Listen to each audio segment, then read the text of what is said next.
Hello, career TV में आप सभी लोगों का हार्दिक स्वागत है। जैसा कि इस समय प्रैक्टिस सेट नंबर 7 हम आज हल करेंगे। आइए देखते हैं। शब्द की सबसे छोटी इकाई क्या कहलाती है? शब्द की सबसे छोटी इकाई क्या कहलाती है? तो क्या कहलाती? स्वर, वर्ण, व्यंजन या अयोगवा? तो शब्द की सबसे छोटी इकाई जो है वो क्या कहलाती है? स्वर नहीं, सबसे छोटी जो इकाई है वो आपकी कहलाएगी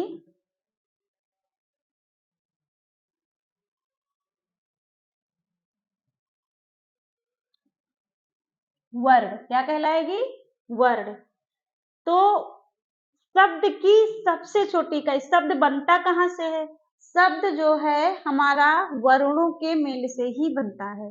शब्द वर्णों के मेल से ही बनता है, तो शब्द की सबसे छोटी इकाई क्या कहलाएगी? वर्ण। विकल्प नंबर बी हमारा सही होगा। अगला प्रश्न है, तपस्वी का स्त्रीलिंग रूप होगा। तो तपस्वी ये पुल्लिंग है, इसका स्त्रीलिंग तपस्विनी, तपसी, तापसी या तपस्या क्या होगा? तो तपस्वी का स्त्रीलिंग हो जाएगा तपस्विनी। क्या हो जाएगा? तपस्विनी। अगला आपका है, आचार्य का पुल्लिंग शब्द होता है। तो आचार्य स्त्रीलिंग है, इसका पुल्लिंग गुरु, आचार्य, शिक्षक या आर्य। तो आचार्य का जो पुल्लिंग शब्द है वो आचार्य हो जाएगा। अगला प्रश्न है, पुस्तक रखी है वाक्य में वचन है। पुस्तक रखी है वाक्य में कौन सा वचन है? एक वचन, बहुवचन, द्विवचन या त्रिवचन? तो पुस्तक रखी है, तो इसमें एक वचन का बोध हो रहा। पुस्तक भी अकेली है, रखी है, एक वचन का बोध यहाँ पे हो रहा है। अगर हो जाए पुस्तकें रखी हैं तो बहुवचन हो जाएगा। अगर यहाँ पे क्या हो जाएगा? अगर हो जाए पुस्तकें, पुस्तकें रखी, पुस्तकें रखी हैं, पुस्तकें रखी हैं, तो ये हो जाएगा हमारा बहुवचन। और दो पुस्तकें रखी तो द्विवचन हो जाएगा, और यहाँ पे पुस्तक रखी है तो एक वचन आपका विकल्प सही होगा। शिक्षक ने पाठ पढ़ाया किस कारक का प्रयोग है? शिक्षक ने पाठ पढ़ाया, तो आपको हमने बताया है कि जो कारक चिन्ह हैं उनका यहाँ पे प्रयोग किया गया। जैसे कर्ता ने कर्म को करण से, संप्रदान के लिए, अपादान से अलग करने के अर्थ में। तो शिक्षक ने तो कर्ता ने, ठीक, तो यहाँ पे क्या हो जाएगा? कर्ता ने। आपको कारक चिन्ह ने मिल गया, तो विकल्प नंबर ए आपका सही हो जाएगा। अगला आपका है, पुरुषवाचक सर्वनाम के कितने भेद होते हैं? पुरुषवाचक सर्वनाम के, ये तो आपको हमने कल ही बताया था। पुरुषवाचक सर्वनाम के 3 भेद होते हैं। पहला आपका प्रथम पुरुष, पहला क्या हो जाएगा? प्रथम पुरुष। दूसरा है मध्यम पुरुष, और तीसरा आपका हो जाएगा कौन सा? उत्तम पुरुष। कौन सा हो जाएगा? तीसरा आपका उत्तम पुरुष हो जाएगा। तो विकल्प नंबर ए आपका सही हो जाएगा। अगला प्रश्न है, विशेषण के मुख्यतः कितने भेद होते हैं? विशेषण को पढ़ाते समय हमने आपको पहचानने का एक बहुत अच्छा तरीका बताया था। विशेषण, ये शब्द आपका लिखा हुआ है विशेषण। क्या लिखा हुआ है? विशेषण। तो हमने आपको बताया था विशेषण कितने प्रकार के होते हैं, आप कैसे पहचानेंगे? तो देखिए, विशेषण में 1 2 3 4 कितने वर्ण आ रहे हैं? 4 वर्ण आ रहे हैं। विशेषण शब्द लिखने में 4 वर्ण आ रहे हैं, इसलिए विशेषण जो है 4 प्रकार के होते हैं। विकल्प नंबर बी आपका सही होगा। अगला प्रश्न है आपका, निम्नलिखित में से कौन सा विशेषण नहीं है? देखिए, पथरीला, नमकीन, बर्फीला या नमक।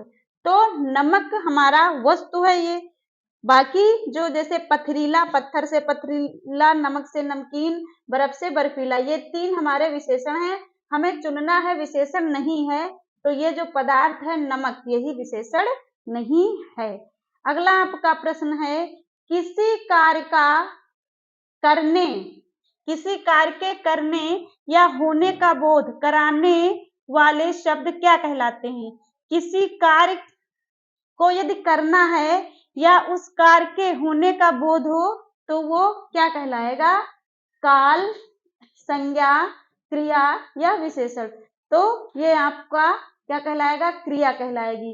किसी कार्य को यदि आप कर रहे हैं वो क्या कहलाएगा? क्रिया। विकल्प नंबर सी आपका सही है। अगला आपका प्रश्न है, निम्न में से क्या काल कहलाता है? इसमें हमें काल, काल का अर्थ क्या होता है? समय। व्याकरण की दृष्टि से काल को हम समय कहते हैं। तो इसमें देखिए काल क्या है? क्रिया के घटित होने का समय, क्रिया का सामान्य रूप, क्रिया का मूल रूप या क्रिया का पूर्ण रूप। क्या होगा यहाँ पे? निम्नलिखित में से क्या काल कहलाएगा? तो क्रिया के घटित होने का रूप काल है, होने का समय जो है वो काल है, कि क्रिया का सामान्य रूप या क्रिया का मूल रूप या क्रिया का पूर्ण रूप। तो हमने कल आपको बताया था क्रिया के घटित होने का जो समय है, समय को ही क्या कहते हैं? काल कहते हैं। तो यहाँ पे विकल्प नंबर ए आपका सही हो जाएगा। प्रश्न नंबर 12 आपका है, संस्कृत भाषा से हिंदी में बिना परिवर्तन के प्रयुक्त होने वाले शब्द क्या कहलाते हैं? संस्कृत भाषा से ज्यों के त्यों, संस्कृत भाषा से आए हैं और ज्यों के त्यों हिंदी में प्रयुक्त हुए हैं, ऐसे शब्दों को आप क्या कहेंगे?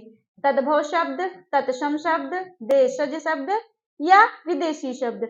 तो ऐसे शब्दों को हम तत्सम शब्द कहते हैं।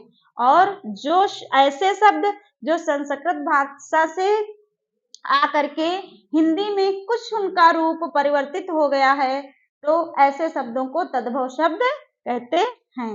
विकल्प नंबर यहाँ पे तत्सम पूछा जा रहा है, तो विकल्प नंबर बी आपका सही हो जाएगा। अगला आपका प्रश्न है, निम्नलिखित में से तद्भव शब्द कौन सा है? अब यहाँ हमें चुनना है कि तद्भव शब्द कौन सा है। क्या ग्राम, अश्रु, सूर्य या माथा? तो ग्राम, अश्रु, सूर्य, ये 3 जो शब्द हैं ये हमारे तत्सम शब्द हैं। कैसे शब्द हैं? ये हमारे हैं तत्सम शब्द। और आपका ये जो माथा शब्द है ये तद्भव शब्द है, इसलिए विकल्प नंबर डी यहाँ पे सही हो जाएगा। अगला देखिए, समान अर्थ बताने वाले शब्द क्या कहलाते हैं? समान अर्थ बताने वाले शब्द क्या कहलाते हैं? विलोम शब्द तो विपरीत अर्थ बताते हैं, अनेकार्थी जो अनेक अर्थ बताते हैं, पर्यायवाची जो समान अर्थ बताते हैं। विकल्प नंबर सी यहाँ पे सही हो जाएगा। अगला देखिए, अग्रज का सही विलोम क्या होगा? अग्रज का सही विलोम क्या होगा? तो अग्रज माने होता है बड़ा और अनुज माने होता है छोटा। तो अग्रज का सही विलोम अनुज हो जाएगा। लघु माने भी छोटा होता है, छोटा और सूक्ष्म, लेकिन यहाँ अग्रज का विलोम अनुज हो जाएगा।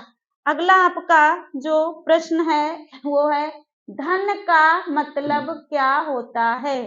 धन का मतलब क्या होता है? तो देखिए क्या होता है, धन का मतलब क्या अंक है या अर्थ है या स्वार्थ है कि कोश है? तो धन का मतलब क्या होता है? धन का मतलब होता है आपका यहाँ पे अर्थ, क्योंकि अंक में बोध भी होता है। स्वार्थ आप जानते हैं कोश, यानी कि जैसे कोश के भी कई अर्थ हैं, शब्द कोश और इस प्रकार से कई कोश हम यहाँ पे इसका अर्थ निकालेंगे, लेकिन यहाँ हमें पूछा जा रहा है धन। तो धन का यहाँ पे इन विकल्पों में हमें जो चुनना है वो अर्थ हो जाएगा। तो विकल्प नंबर बी हमारा सही है। अगला प्रश्न हमारा, अपने जीवन पर स्वयं लिखी कथा वाक्यांश के लिए एक शब्द होगा। जो अपने जीवन के बारे में जो कथा लिखी जाती है उसके लिए एक शब्द क्या कहलाएगा? क्या रेखा चित्र या संस्मरण या आत्मग्लान या आत्मकथा? तो अपने जीवन के बारे में लिखी गई कथा आत्मकथा कहलाती है। विकल्प नंबर डी आपका सही है। और ये रेखा चित्र संस्मरण ये है विधाएं। अगर आपसे पूछा जाए कि रेखा चित्र संस्मरण ये क्या है, ये विधाएं हैं। ये हिंदी की 16 विधाएं होती हैं। रेखा चित्र संस्मरण, कहानी, उपन्यास, नाटक, रिपोर्टाज, ये सारी क्या है? विधाएं हैं। तो यहाँ आप समझ गए।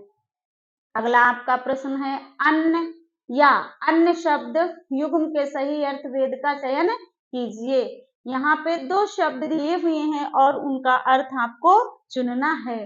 तो अन्न माने अनाज होता है और अन्य माने दूसरा। यहाँ अनाज या फल, पेड़ या पौधे, दूसरा या पराया।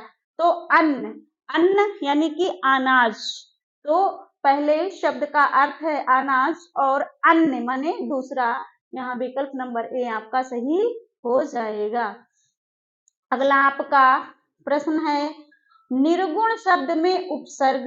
अब संधि जब हमने आपको पढ़ाया था तो हमने बताया था यहाँ से आप बहुत आसानी से निकाल सकते हैं कि क्या उपसर्ग है। हमने आपको बताया था ये आपका शब्द है, शब्द के पहले यदि आप कुछ जोड़ते हैं तो उपसर्ग कहलाता है। यदि शब्द के बाद या पीछे कुछ जोड़ते हैं तो वो प्रत्यय कहलाता है। आपका पूछ रहा है उपसर्ग, तो यहाँ पे क्या हो जाएगा? यहाँ पे लिखा है निर्गुण, इसको तोड़ के आप देख लीजिए उपसर्ग निकल आएगा। जैसे हम अगर इसे तोड़ेंगे तो ये हमारा हो जाएगा निर और धन गुण बराबर निर्गुण बन जाएगा। तो आपका यहाँ पे उपसर्ग क्या है? निरुपसर्ग। क्या है? निर उपसर्ग। लेकिन ये जो ना निर आपका ये रा रहेगा, ये हलंत युक्त रा रहेगा। यहाँ पे ध्यान रखना ये रा हमारा हलंत युक्त रहेगा। विकल्प नंबर सी आपका सही हो जाएगा। अगला प्रश्न है खिलौना शब्द में मूल शब्द क्या है? खिलौना शब्द जो आपका है इसमें मूल शब्द हमें निकालना है। तो खिल है कि खेल है या औना है या ना है। देखिए बहुत आसानी से हम विकल्पों के माध्यम से ही चुन सकते हैं। देखिए खिल, तो जैसे हम आपको बताए थे कि उपसर्ग, लेकिन हमें इसमें निकालना है मूल शब्द। तो ये खिल तो कुछ बन नहीं रहा है। खेल अभी देखते हैं। औना यानी कि यहाँ इधर से प्रत्यय ले लिया गया औना, फिर ना ले लिया गया। तो ये ना औना खिल क्या ये सही या शुद्ध अर्थ दे रहे हैं? नहीं, सही व शुद्ध अर्थ दे रहा है विकल्प नंबर बी यानी कि खेल। और खेल से बना है खिलौना, जिसे खेला जाए वो क्या है? खिलौना। तो विकल्प नंबर बी आपका सही हो जाएगा। आज की हमारी क्लास कैसी रही? इसी प्रकार से आपको निरंतर प्रैक्टिस सेट मिलते रहेंगे क्योंकि शीर्षक तो पूरे हो चुके हैं और विस्तृत आपने सीखा। प्रत्येक शीर्षक की जानकारी विस्तृत आपको दी गई। जो भी आपको अपने विचार देने हैं वो कमेंट बॉक्स में दीजिए। आपके द्वारा दिए गए विचारों पे जल्द से जल्द या तत्काल जो है प्रयास किया जाएगा कि आप क्या चाहते हैं, आप अपने विचारों में क्या सुझाव दे रहे हैं, तो उन सुझावों पे ध्यान दिया जाएगा। जय हिंद, जय भारत।